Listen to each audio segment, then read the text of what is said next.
오늘은 메시아의 대속 순환 예언 세 번째 말씀입니다.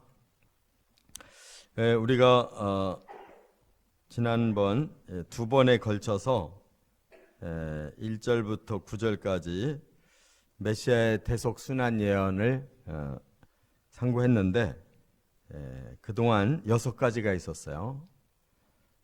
첫째는 죽음에 이를 수밖에 없는 순환. 죽어야만 바로 사람의 죄를 대신 갚을 수가 있고, 두 번째는 죄도 없이 당하는 순환.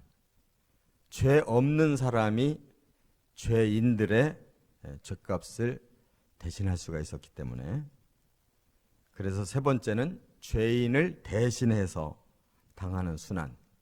그게 바로 대속이라는 겁니다. 그 다음에 이제 지난 시간에 네 번째로 주를 바라기 때문에, 주님을 바라보는 자이기 때문에 오히려 정반대로 악한 자의 순환을 받는 거고, 또 가까운 자들에게까지도 배척받는 순환, 심지어 가족에게도 친족에게도 제자들에게도 자기 백성에게도 이렇게 배척을 받아요. 그 다음에 6번째가 하나님을 위한 열성 때문에 받는 순환이었다 그랬어요.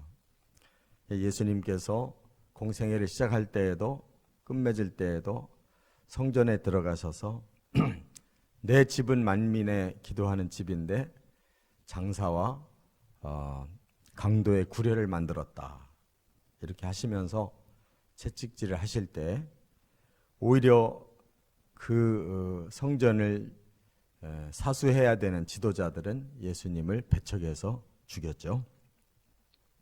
이렇게 예수님의 순환은 철저하게 죄인들을 위해서 대신 희생당함으로 모든 사람을 구원할 수 있는 이런 구주가 되셨다는 겁니다. 근데 이제 오늘까지 순환 예언이 이어지고 있어요.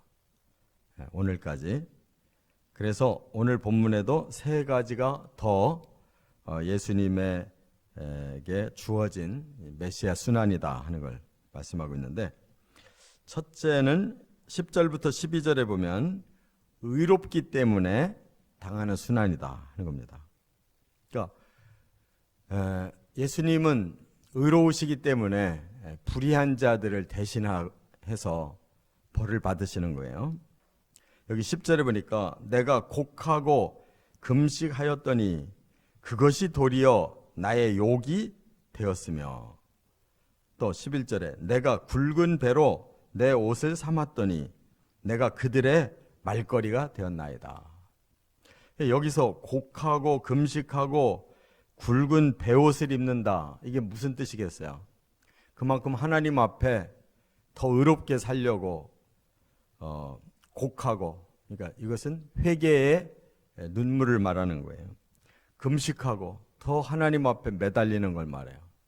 자기의 삶을 내려놓고 하나님 앞에 더 매달려서 살고 싶어하는, 그게 금식이고, 굵은 배를 입는다, 이게 바로 하나님 앞에 죄를 고하면서 자신을 근신하는, 이렇게 자기의 모든 삶의 욕구를 다 내려놓는, 이것이 굵은 배옷이에요. 그러니까 예수님의 생애는 완전히 자신을 그 의롭게 하나님 앞에 온전히 드릴 수 있는 이런 거룩한 삶을 살았는데, 오히려 사람들이 그것이 욕으로 돌아왔다는 거예요. 사람들이 오히려 그런 사람을 욕하더라는 거예요.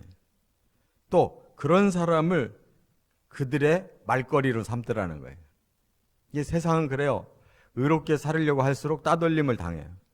손해보고 미워하고 싫어해요.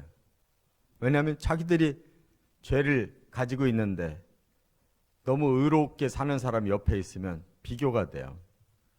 부담스러워요. 적당히 죄도 지고 같이 어울려 사는 사람 좋아하지, 꼿꼿하게 사는 사람 싫어해요. 그러나 메시아는 바로 그러한 삶을 살기 때문에 사람들에게 배척당해서 죽는 거예요. 그래서 죄값을 치러주는 거라고요. 그러니까 이중적으로 억울한 삶을 사신 거예요. 또 12절에 그래서 성문에 앉은 자가 비난하고 독주에 취한 무리가 노래하더라. 그러니까 성문에 앉은 자가 누구냐면 지도자들을 말하는 거예요. 구약 시대에는 재판관들, 그 지역의 지도자급이 성문에 앉아서 재판을 하는 그러한 관습이 있어요. 그러니까 오히려 지도자들이 앞장서서 이렇게 의롭게 살고 하나님께 철저히 헌신하며 살려고 하는 자들을 더 비난하고 세상 것에 취해 있는 독주에 취해 있는 자들이 오히려 더 비아냥거리는 노래를 한다는 거예요. 이게 바로 메시아가 대신 져야 될 그러한 순환이다 그 말이에요. 그 다음에 두 번째는 13절부터 18절에 보면 하나님마저도 침묵하시는 순환이었다 그러는 거예요. 하나님께 저를 구원해 주십시오 아무리 외쳐도 하나님도 침묵하시더라 하는 겁니다. 여기 13절에 보니까 하나님은 반기신다 그랬어요. 그러니까 하나님은 의로운 자를 분명히 반기시고 많은 인자와 진리로 응답을 주실 것이라고 기대했다는 거예요. 그리고 14절에는 미워하는 자들의 박해, 다시 말해서 수렁에 집어넣고 깊은 물에 담그고 큰 물에 떠내려가게 하고 웅덩이에 가둬서 죽이려고 하는 이 미워하는 자들, 악한 자들, 원수의 박해에서 건져주실 것을 기대했다는 거예요. 14절 말씀은.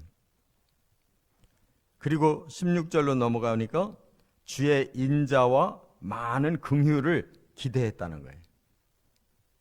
그런데 그 뒤에 보니까 뭐라고 말씀했어요? 오히려 주의 얼굴을 숨기시고 하나님이 반갑게 맞이해서 많은 인자와 진리와 그리고 긍휼로 그 기도를 들으셔서 구원해 주실 줄 알았더니 오히려 주의 얼굴을 숨기신다는 거예요. 모른 채 하시는 거예요. 환난에 놔두시고 지금 환난 속에 빠져 있는데 그대로 버려두신다는 거예요. 속량하지 않으신다. 속량이라는 건 뭐예요? 그 모든 문제를 다 해결해 주시는 거란 말이에요. 해결 안 하셨어요. 끝내 십자가에 돌아가시도록 하나님이 침묵하셨다고요. 그래서 예수님이 마태복음 27장 45절 46절에 이렇게 말씀한 거예요. 엘리 엘리 라마 사박다니 나의 하나님 나의 하나님 어찌하여 나를 버리셨나이까. 이 본문도 다른 시편에 있어요. 메시아가 이렇게 부르짖을 것을 예언한 말씀대로 예수님 그렇게 하나님이 침묵하시는 것에 대해서 하나님 어찌하여 나를 버리십니까? 그 시간이 여기 마태복음 27장 45절에 보면 제6시부터 9시까지라고 그랬어요. 그 말은 낮 12시부터 오후 3시까지. 그때 예수님이 3시경이 되셨을 때 마지막으로 하나님께 그렇게 외치셨어요. 십자가에 끝내 죽으시는 걸 알고 하나님 나의 하나님 어찌하여 나를 버리십니까? 메시아가 그렇게 끝까지 하나님의 침묵 속에 버림받아야 사람을 구원할 수 있었기 때문에 그 하나님의 침묵도 얼마나 가슴 아픈 침묵이에요. 아들을 버려야 되는데 사람을 살리려고. 이게 하나님 사랑이라는 거예요. 그것이 바로 하나님의 공의예요. 끝으로 세 번째 19절부터 21절 보면 모든 사람에게도 버림받은 순환이었다 하네요. 그 십자가 앞에서 어떤 상황이 벌어졌어요? 하나님도 침묵하셨지만 모든 사람이 다 예수를 십자가에 못 박아 죽이라고 그러고 십자가에 못 박혀 있는 예수에게 네가 선지자라면 네가 메시아라면 거기서 스스로 구원해서 내려와라. 살아나면 우리가 믿을게. 이렇게 조롱했잖아요.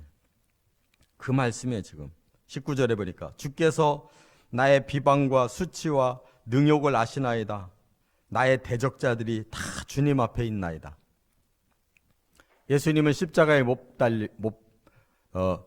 박혀 달리고 사람들은 다 자기들이 하나님을 위해서 이처럼 저 악한 자를 죽인다고 생각하고 온갖 비방과 수치와 능욕을 쏟고 그 대적자들이 다 자기들이 주님의 편이라고 이렇게 당당하게 예수님께 비난을 쏟아놨잖아요. 그때 그들이 누구냐면 선민들이고 선민의 지도자들이었어요. 그러니까 예수님의 백성이었다고요. 자기 백성에게 그렇게 고난을 당하고 거기에 로마 총독부터 모든 군병들이 다 예수를 십자가에 못을 박았고 그리고 심지어 옷까지도 다 뺏어서 나눠 가졌다 그랬어요. 제비 뽑아 나눠 가졌다. 거기에 예수의 12 제자도 다 사라졌어요. 여인들만 멀찍이서 그 광경을 봤다고 그랬어요. 그러니까 모든 사람이 다 예수를 버린 거예요. 그들이 자기들이 의로운 것처럼 그 예수를 십자가에 못 박고 끝까지 조롱했어요. 이게 바로 메시아가 가야 되는 길이다. 그 말이. 그래서 요한복음 19장 28절부터 30절에 이것이 성취됐다고 그랬는데 뭐가 성취됐느냐? 여기 21절에 그랬어요. 그들이 쓸개를 나의 음식물로 주며 목마를 때에는 초를 마시게 하였나이다. 요 구절이 그대로 예수님이 십자가에서 마지막 순간에 이런 상황이 그대로 이루어져요. 그게 요한복음 19장 28절부터 이렇게 말씀을 했어요. 그 후에 예수께서 모든 일이 이미 이루어진 줄 아시고 성경을 응하게 하려 하사 이르시되 내가 목마르다 하시니 거기 신 포도주가 가득히 담긴 그릇이 있는지라 사람들이 신 포도주를 적신 해면을 우슬초에 메어 예수의 입에 대니 예수께서 신 포도주를 받으신 후에 이르시되 다 이루었다 하시고 머리를 숙이니 영혼이 떠나시니라. 이렇게 이루어진 거예요. 십자가가.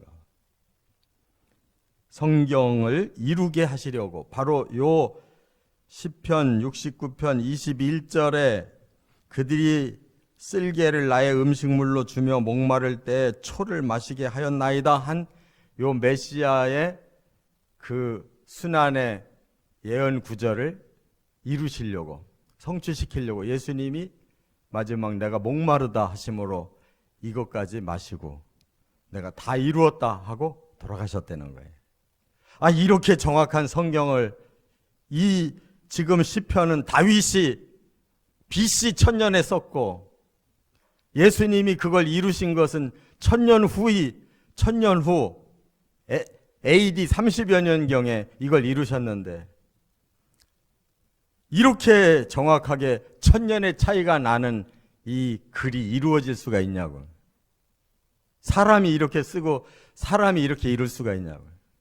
이건 하나님이 하시는 일이기 때문에 하나님이 예수님 이 일을 당하시기 1000년 전에 다윗에게 계시를 주셔서 써놓으시고 그걸 아시고 메시아가 되시기 위해서 그 마지막 일까지 다 행해야 됨을 아시고 성경을 응하게 하시려고 이렇게 마시고 돌아가셨다는 거예요.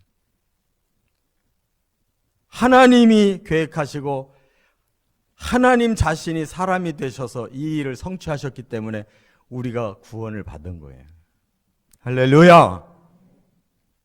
이것도 모르는 사람들이 어디 감히 예수를 비난하고 하나님이 없다고 하냐고.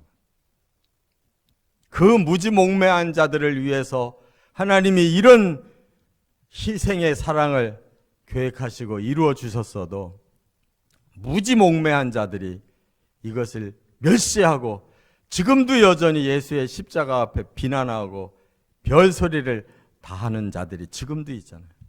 그들이 어찌 구원을 받겠어요? 이 사랑과 공의의 이 깊고 심오한 원리를 배척하는 그들이 어떻게 구원받겠냐고. 이 악한 자들을 구원하기 위해 가장 사람들을 쉽게 구원할 수 있는 길을 열어주셨는데 이것마저 못 믿고 이걸 끝까지 거부하는 자들 어떻게 구원받겠냐고 깨달아야 될 줄 믿습니다. 이 십자가를 믿는다는 사람들이 시시하게 맹맹하게 예수 믿고 있으니 이것이 얼마나 통탄할 일이냐고. 이 복음 하나도 전하지 못하고 천국 가서 자기 혼자만 구원을 받으려고 하는 사람들이 얼마나 미우냐고. 우리가 십자가를 어떻게 깨달아야 되겠냐고. 똑바로 믿고 똑바로 십자가를 붙드시기를 주의 이름으로 축원합니다.